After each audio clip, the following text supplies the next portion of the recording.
Hello, in this video I'm going to show you how to check does your Samsung Galaxy Tab S10 Lite support eSIM.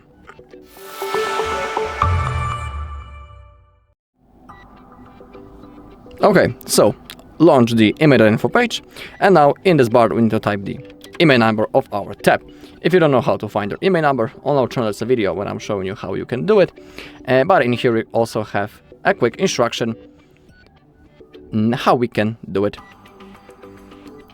Now, once you have typed the IMEI number, click on Check IMEI. Now our device appeared. Scroll down a little until you find the basic checks right in here, and now select eSIM compatibility check. It's completely for free, so don't worry. Now click on Check eSIM compatibility. Okay, now we can see that this device supports eSIM, so we have our answer.